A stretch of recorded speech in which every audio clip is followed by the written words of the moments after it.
Aku tengok sekarang ini menjadi-jadi kes fitnah. Semalam pun kita nampak ada seorang influencer ataupun cyber trooper lah senang kata, daripada PAS kalau tak silap aku, yang kantoi fitnah Mahfuz Omar. Tapi aku tak nak ulas isu tu dengan lebih lanjut. Cuma aku nak bagi tahu, kita sebagai manusia lah, kita tak suka orang fitnah kita. Kita marah bila orang cakap buruk pasal kita. Tapi kadang-kadang kita tak perasan. Kita buat benda yang kita tak suka kepada orang lain. Contohnya, kita tak suka difitnah, tapi kita fitnah orang. Atas alasan apa? Atas alasan kepentingan peribadi. Kenapa aku cakap kepentingan peribadi? Orang-orang politik, masuk politik, bermain politik, bukan macam kita rakyat biasa ni. Kita mungkin senang dimomokkan, senang ditipu dengan agenda kononnya demi agama, demi bangsa.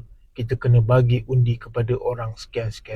Kita semua dikencing sebenarnya. Tapi hakikatnya sebagai seorang ahli politik, kenapa dia masuk politik? Ini kerana adalah survival untuk diri dia. Yalah, kau bayangkan kalau jadi menteri ke, jadi adun ke, kau tengok kat situ gaji saja dah berapa. Mungkin orang tak pandang sangat gaji lah. Antara benda yang orang pandang mungkin pencen lah. Buat contoh macam ni lah. Aku umur dah lebih jugalah untuk kerja kerajaan. Aku buat contoh akulah. Aku tak nak cerita orang lain. Aku ni kerja swasta. Jadi kalau aku nak masuk kerja kerajaan, umur pun dah lebih. Macam mana cara aku nak dapat pencen? Masuklah politik. Masuk bertanding. Bila menang, at least 36 bulan kau servis ataupun 3 tahun. Contoh next term, kau kalah misal kata. At least kau lah selamatlah pencen kau. Maknanya kau serve rakyat walaupun kau tak pernah ada pencen sebelum ni. Yalah, kerja swasta macam aku kan, tak pernah rasa pencen. Tiba-tiba masuk politik dapat pencen. Siapa yang tak nak kan? Serve 3 tahun je. Dia tak payah jadi macam pegawai kerajaan yang bertungkus lumus kerja berpuluh tahun baru dapat pencen. Sebab itu isu pencen ni aku dah banyak kali cakap kepada orang-orang yang aku kenal lah, tolong hapuskan pencen politik. Sebab benda ni tak bagi manfaat kepada orang ramai. Sebab bila sediakan pencen politik, ini membuka ruang untuk orang ramai yang bernafsu untuk jadi ahli politik, berebut jawatan sebagai orang politik. Tak payah sembang kata orang politik ni tak gila kuasa. Tak payah sembang. Kadang orang kata, oh tengok menteri ni, dia tak gila kuasa pun.